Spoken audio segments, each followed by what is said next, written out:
इसलिए देखिए लोगों में गुस्सा है अल फलाह यूनिवर्सिटी को लेकर कि कैसे एक विश्वविद्यालय में ये सब कुछ चल रहा था, ये सब कुछ हो रहा था। देखिए जरा अब लोग क्या कह रहे हैं, अल फलाह को गिरा दो, प्रदर्शन कर रहे हैं, यूनिवर्सिटी गिरा दो। इस अल फलाह में कैसे आतंक का अड्डा बना हुआ था।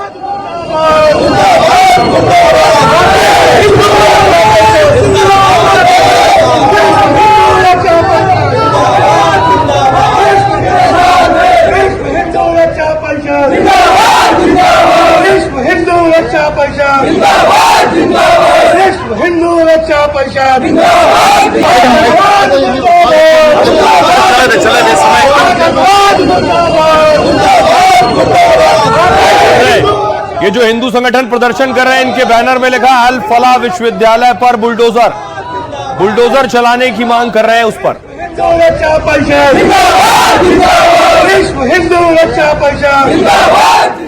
अब देखिए दावा यह किया जा रहा है जिस तरह हमास के आतंकी अस्पताल के जरिए अस्पताल की आड़ में नीचे अपना ठिकाना बनाते थे, क्या उसी तरह अल फलाह से जुड़े डॉक्टर्स भी अस्पताल, जो आप कहिए जिस तक लोगों का जहन और दिमाग ना जाए इसलिए अस्पताल को टारगेट किया, अस्पताल को अड्डा बनाया। जैश के डॉक्टर मॉड्यूल का हमास की रणनीति अपनाना कोई संयोग नहीं बल्कि एक सोची समझी साजिश का हिस्सा है, क्योंकि हमास भी अस्पतालों का इस्तेमाल करता था। गाजा के अस्पतालों में लोगों को मानव ढाल बनाता था ताकि इजरायली फौज के हमलों से लड़ाकों को बचा सके। ठीक वैसे ही जैश से जुड़े डॉक्टर्स आतंकी भी यही करते थे। उन्होंने अल फलाह मेडिकल कॉलेज को अपना अड्डा बनाया। यहीं पर काम करने वाले कई लोग आतंकी नेटवर्क से जुड़ गए, जिनका ब्रेन वॉश कर उन्हें नेटवर्क में जोड़ना आसान होता था। डॉक्टर उमर और मुजम्मिल इसी अल फलाह में पढ़ाते थे।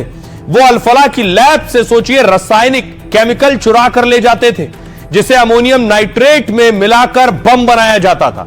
हमास के लड़ाके भी अस्पतालों में हथियार और बम रखते थे छिपाकर बेसमेंट में। उसी तर्ज पर जैश से जुड़े डॉक्टर भी आतंकी यही काम कर रहे थे, क्योंकि आतंकी गुट जैश और हमास के बीच सांठगांठ थी।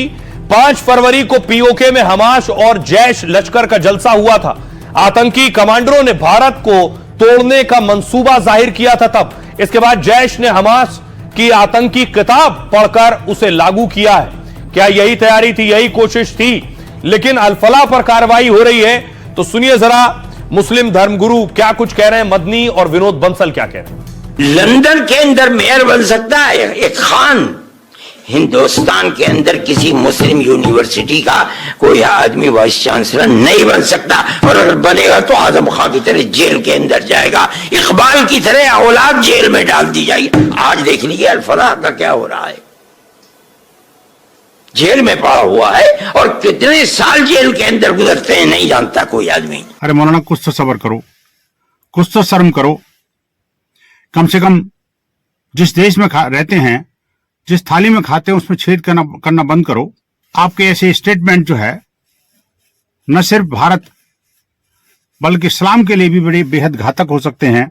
अगर अतिवादियों को, आतंकवादियों को, अमानवीय कुकृत्य करने वाले जिहादी जानवरों को आप बचाओगे तो उसके परिणाम सभी के लिए घातक होंगे।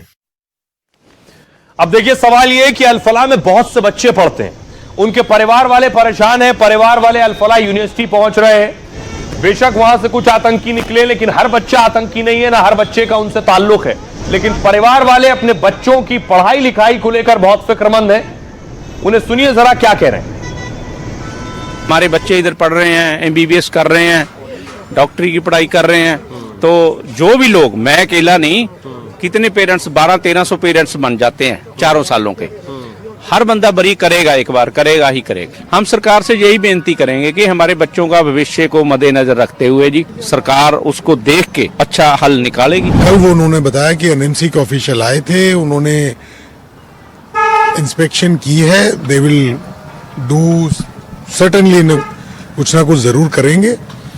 हमारी कंसर्न तो है ही, रेपुटेशन को इशू को लेके बहुत बड़ी कंसर्न है हमारी। आई एम श्योर कि अथॉरिटीज सारे चीज को इन्वेस्टिगेट करने के बाद बच्चों के फ्यूचर को ध्यान में रखते हुए कोई ना कोई स्टेप लेगी।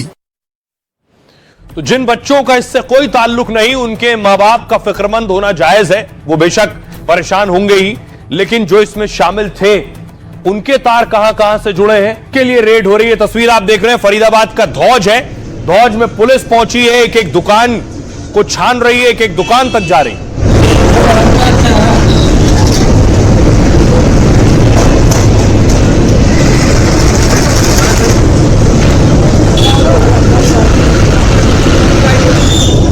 क्योंकि धौज ये वही इलाका है जिस जगह से 3000 किलो अमोनियम नाइट्रेट मिला था। अब तलाश ये हो रही है, ये सारे हथियार इन्हीं आतंकियों के पास से मिले थे। ये पिस्टल, AK-47 और मैगजीन, न सिर्फ हथियार बल्कि विस्फोटक। अगली तस्वीर मैं आपको दिखाऊं, अमोनियम नाइट्रेट जो था वो भी इन्हीं आतंकियों के पास से मिला था, 3000 किलो।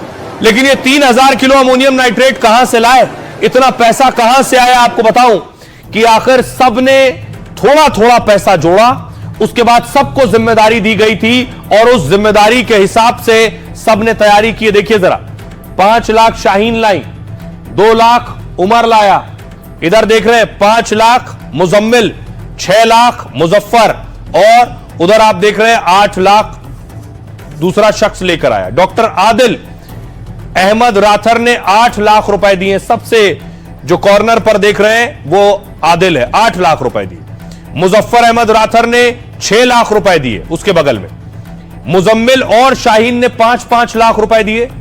डॉक्टर उमर ने 2 लाख रुपए दिए। ये कुल मिलाकर 26 लाख रुपए हो गए, ताकि इन रुपयों से विस्फोटक और हथियार खरीदा जा सके। जांच में पता चला ये पूरा पैसा दिया गया उमर को। पैसों को लेकर यूनिवर्सिटी में उमर मुजम्मिल में विवाद भी हुआ था। एजेंसियों के सामने पूछताछ में मुजम्मिल ने कबूला है 2023 में दिल्ली और कई शहरों में ब्लास्ट की साजिश रची थी। मुजम्मिल ने कहा है 2 साल से ब्लास्ट के लिए विस्फोटक का इंतजार कर रहा था। वो अमोनियम नाइट्रेट और यूरिया खरीदने के लिए जिम्मेदारी इस मुजम्मिल के पास थी। यह अमोनियम नाइट्रेट आप देख रहे हैं नीचे रखा है। मुजम्मिल ने गुरुग्राम और नू से 26 क्विंटल NPK खाद खरीदा था। इस खाद को विस्फोटक में तब्दील करने की जिम्मेदारी थी उमर की। उमर क्या कर रहा था? हाथ में आप केमिकल की बोतल देख रहे हैं। उमर विस्फोट के लिए केमिकल, रिमोट और डिवाइस जुटा रहा था। उमर ने विस्फोट और केमिकल रखने के लिए डीप फ्रीजर भी खरीदा था, जबकि शाहीन अलग अलग टीमें बनाकर नेटवर्क को बढ़ा रही थी। बिलाल, सबसे कॉर्नर पर आप बिलाल देख रहे हैं, बिलाल को ड्रोन और रॉकेट से हमले की तैयारी करने को कहा गया था। आदिल को पोस्टर लगाने का काम दिया गया था। सबसे कॉर्नर पर आदिल देख रहे हैं। और मुजम्मिल ने 6.5 लाख रुपए में AK-47 खरीदी थी, और जो बाद में डॉक्टर आदिल के लॉकर से बरामद हुई थी। मौलवी इरफान ने इन डॉक्टरों को मिलाकर टीम बनाई थी। आतंकी डॉक्टर्स की अलग अलग हैंडलर को रिपोर्टिंग थी। यानी मुजम्मिल जो था, मुजम्मिल का हैंडलर मंसूर और उमर का हैंडलर हाशिम था। इन सब की जांच की जा रही है फिलहाल। आइए अब आपको दिखाऊं, एक तरफ जांच हो रही है, दूसरी तरफ हो यह रहा है कि जितने आतंकी थे, इन आतंकियों का प्लान क्या था? सवाल ये सिर्फ धमाका करना प्लान नहीं था। सबके पास अलग अलग जिम्मेदारी थी, सबने पैसा इकट्ठा किया, सब अलग अलग तरह से धमाके करने की तैयारी कर रहे थे।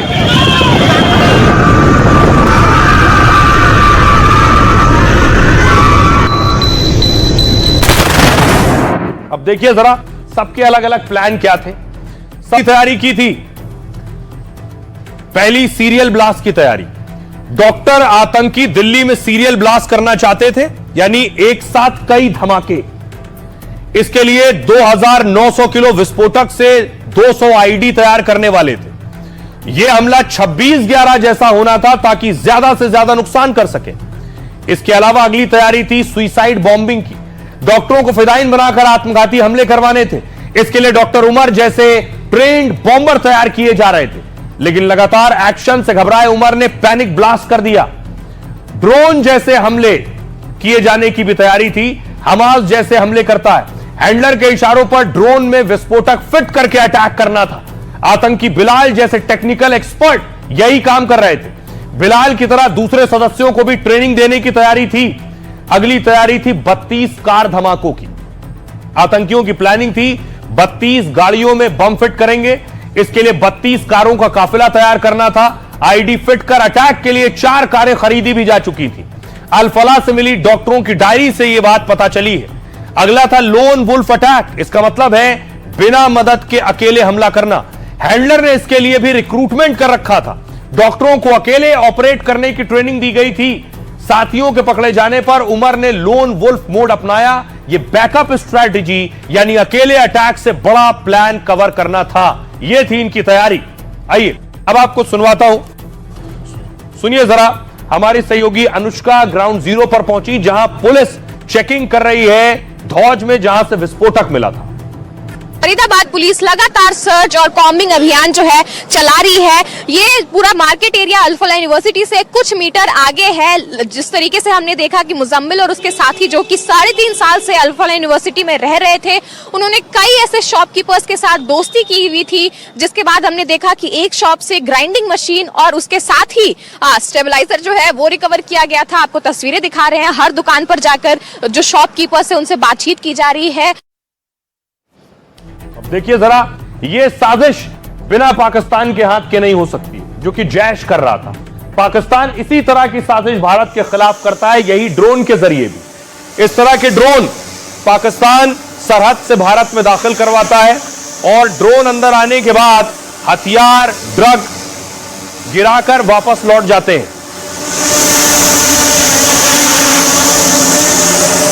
बाकायदा जो हथियार बरामद हुए हैं, उन तस्वीरों से यह खुलासा हुआ कि ड्रोन के जरिए ये सारे पिस्टल भारत की सीमा में दाखिल कराए गए थे और खास मिशन के तहत गैंगस्टर्स भी पिस्टल और हथियार पाकिस्तान से मंगाते हैं। अगली तस्वीर देखिए जरा, ये 3 लोग जिनकी गिरफ्तारी की गई है, इनके पास से ये सारा हथियार मिला है और इन्होंने ये कबूला है कि ये सब पाकिस्तान से आया है।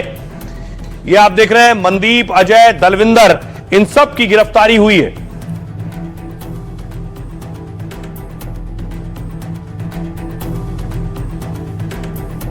देखिए जरा कैसे अंतर्राष्ट्रीय रास्तों से आते हैं ये हथियार। इस तरह ड्रोन से सीमा पार होती है, सीमा पार आने के बाद ये यहां गिरा देते हैं बॉक्सेस और हथियार। अंतर्राष्ट्रीय गिरोह से जो हाईटेक हथियार मिले हैं, उनमें 8 विदेशी पिस्टल हैं, 92 जिंदा कारतूस हैं। गैंग से बरामद पिस्टल बहुत महंगी और हाईटेक है। चाइना और तुर्की मेड एक पिस्टल सोचिए 8 से 10 लाख रुपए की है। पुलिस के मुताबिक यह रैकेट पाकिस्तान से ऑपरेट हो रहा था। हथियार पहले तुर्की और चीन से पाकिस्तान पहुंचाए जाते हैं, यानी ये चीनी और तुर्की के हथियार हैं, फिर वहां से ड्रोन के जरिए पंजाब में गिराए जाते थे। इसके बाद इन्हें यूपी और पंजाब के तस्करों की मदद से दिल्ली और आसपास के राज्यों में भेजा जाता था। लॉरेंस, बम्बिया, गोगी और हिमांशु भाऊ गैंग को ये पहुंचाए जाते थे। हथियार नेटवर्क हवाला के जरिए पाकिस्तान भेजता था। इसी नेटवर्क में शामिल ये 4 आरोपी हथियार सप्लाई में लगे हुए थे, लेकिन दिल्ली क्राइम ब्रांच को इनपुट मिला, तस्कर आए हैं। इसके बाद रोहिणी एरिया में जाल बिछाकर इन्हें दबोच लिया गया, जिनका नाम मनदीप, अजय, दलविंदर और रोहन है। गिरफ्तार आरोपी पंजाब और यूपी के रहने वाले। पुलिस का कहना है ये संगठित और हाई फंडेड तस्करी मॉड्यूल है। मोबाइल लोकेशन, बैंक रिकॉर्ड और सोशल मीडिया लिंक के जरिए पूरे नेटवर्क और उसके विदेशी कनेक्शन की जांच हो रही है। कितने हथियारों की खेप अब तक भारत में कहां गई है, इसका इन्वेस्टिगेशन हो रहा है। सुनिए जरा पुलिस अधिकारी क्या कुछ कह रहे हैं इस पर। अभी तक मालूम चला है उसमें जसप्रीत जस्सा जो यूएस में बैठा हुआ है, हमारी इंफॉर्मेशन के हिसाब से वही पाकिस्तान में लोगों टच में था और वही जो इंडिया में रिसीवर्स हैं उनके टच में था, उनको वेपन सप्लाई करा रहा था। सर ये जो हथियार हैं किस तरीके के हथियार हैं और इनकी कीमत कितनी होती होगी अंतरराष्ट्रीय मार्केट में? जो वेपन है इनकी, एक वेपन की कीमत 8 से 10 लाख रुपए यहाँ पर बताई जा रही है, जो ये बदमाशों को, गैंगस्टर्स को सप्लाई करते हैं, जिसमें PH 5.7 जो मेड इन टर्की है और PH 3 जो मेड इन चाइना है। बहुत सी सोफिस्टिकेटेड वेपन है। तो यहाँ जैसे सप्लायर हमने एक रोहन तोमर अपरेंट किया है, बागपत्ता रहने वाला है, ये डिफरेंट गैंग्स को सप्लाई करता था। कितना बड़ा नेक्सस है, क्या और भी लोग इससे जुड़े हुए हैं? हाँ, हमारी इंटरोगेशन में और भी लोगों के नाम आए हैं जिनको हम अपरेंट करने की कोशिश कर रहे हैं। अब देखिए जरा, इसीलिए जम्मू कश्मीर में भी एक्शन तेज हो गया है, क्योंकि वहां भी लगातार चेकिंग हो रही है दिल्ली धमाके के बाद। ये तस्वीरें आप देख रहे हैं सर्च ऑपरेशन की, इस तरह की तस्वीरें। जानकारी ये मिल रही है कि हथियार पाकिस्तान से आ रहे हैं और ड्रग भी पाकिस्तान से आ रहा है, आतंकी पाकिस्तान से आ रहे हैं, और कैसे जैश लोगों तक हथियार पहुंचा रहा है या उन्हें आतंकी बनने में मदद कर रहा है। कैसे ड्रग और आतंक का कॉकटेल सामने आया है, उसकी अगली तस्वीर दिखाऊं मैं आपको। आज बुलडोजर एक्शन हुआ है। जम्मू कश्मीर की तस्वीर आप देख रहे हैं, बुलडोजर चला है ड्रग के तस्करों पर। तस्कर भाइयों के अड्डे जमींदोज किए गए। दावा यह है कि ड्रग का जो पैसा है, वो पाकिस्तान से आ रहा है। आतंकी पाकिस्तान से आ रहा है। कैसे ड्रग और आतंक का कॉकटेल सामने आया है, उसकी अगली तस्वीर दिखाऊं मैं आपको। आज बुलडोजर एक्शन हुआ है। जम्मू कश्मीर की तस्वीर आप देख रहे हैं, बुलडोजर चला है ड्रग के तस्करों पर। तस्कर भाइयों के अड्डे जमींदोज किए गए। वो आतंकवाद में इस्तेमाल होता है। भाई साहब तुम लेट आए हो, नो नहीं है 200 मीटर पहले रोक ला।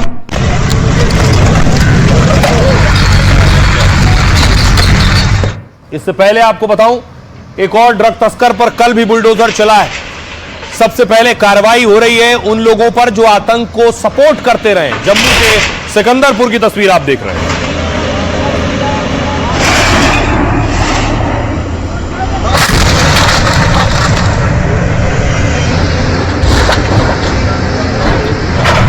तो जम्मू कश्मीर में कई दिन से ड्रग्स गैंग रडार पर हैं।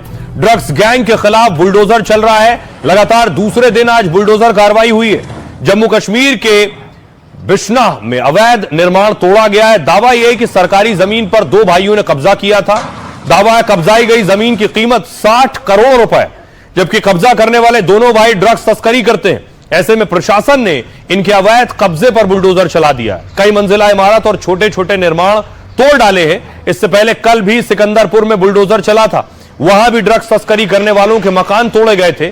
कार्रवाई का मकसद है ड्रग्स और अवैध कब्जे के जाल को तोड़ना। आइए आपको सुनवाता हूं, हमारे सहयोगी की रिपोर्ट देखिए जरा। इलाके में आज सुबह जो जम्मू कश्मीर की काफी तादाद में जो टुकड़ियां थी वो यहाँ पर पहुंची और यहाँ पर एक इलाके में जो है पूरी तरह से एक डिमोलिश ड्राइव जो है वो चलाई गई है। और लगातार एक जम्मू कश्मीर पुलिस की तरफ से एक नशा तस्करों को संकेत दिया जा रहा है कि अब जो है किसी भी तरीके से जो है नशा तस्करों को बख्शा नहीं जाएगा, चाहे उनके घर हो या उनकी प्रॉपर्टी हो, उसे जो है पूरी तरह से जो है डिमोलिश जो है यहाँ पर किया जाएगा।